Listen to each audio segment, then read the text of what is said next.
Assalamualaikum warahmatullahi wabarakatuh. Annyeonghaseyo, 여러분. Minggu ini kita akan mempelajari tata bahasa edeso dan edehan. Nah, n-nya di sini adalah kata benda ya, 여러분. Jadi kata benda edeso dan kata benda edehan bertemu kata benda. Nah, kita simak pengertiannya ya. Nah, dalam bahasa Indonesia, kata benda edeso dan kata benda edehan dapat diartikan dengan berarti, tentang, mengenai, atau juga perihal. Tetapi biasanya lebih umum diartikan sebagai tentang ya, 여러분. Nah, selanjutnya tata bahasa ini juga biasanya diikuti dengan kata seperti alda, tahu, morda, tidak tahu, 이야기하다, berbicara, lalu 설명하다, menjelaskan. Jadi biasanya tata bahasa ini, edeso dan edehan ini biasanya digunakan untuk mempresentasikan sesuatu ya, 여러분. Jadi untuk menjelaskan suatu objek atau subjek ya, 여러분. Nah, kita simak bagaimana cara penggunaannya ya.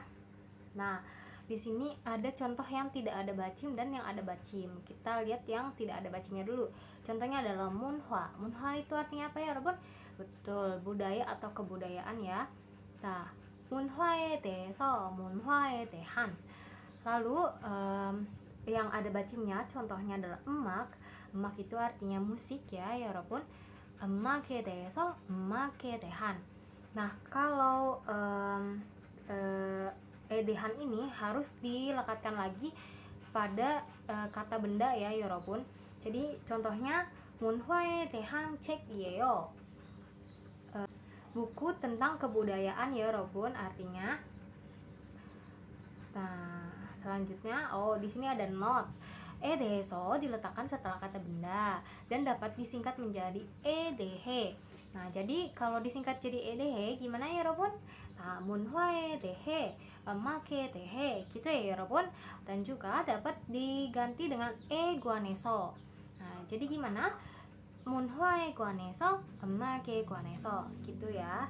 Gampang kan cara penggunaannya? Nah, kita masuk ke contoh kalimat. Nah, contoh kalimat yang pertama ada 저는 인도네시아 음식에 대해 잘 알아요. Saya tahu banyak mengenai makanan Indonesia, atau saya tahu banyak tentang makanan Indonesia. Nah, lalu contoh yang kedua ada 저는 고향 음식에 대해서 설명하겠습니다. Nah, saya akan menjelaskan tentang makanan kampung halaman. Nah, lalu contoh yang ketiga, 내 남자친구는 자동차에 대해서 많이 알고 있어요. Pacar saya tahu banyak mengenai mobil. Gitu ya, 여러분. Nah, lalu contoh yang selanjutnya ada Indonesia 문화에 대한 책이에요. Ini adalah buku tentang budaya Indonesia. Nah, lalu contoh selanjutnya ada 인터넷으로 날씨에 대한 뉴스를 확인해요. Memeriksa berita tentang cuaca di internet. Nah, lalu contoh yang terakhir ada 이 책은 한국어 문법에 대한 책이에요. Ini adalah buku tentang tata bahasa Korea. Nah, gimana 여러분? Mudah kan untuk digunakan dan dapat dimengerti ya tata bahasa ini? Nah, sampai sini yang dapat saya menjelaskan. 문법 공부 여기까지였습니다. 여러분, 감사합니다.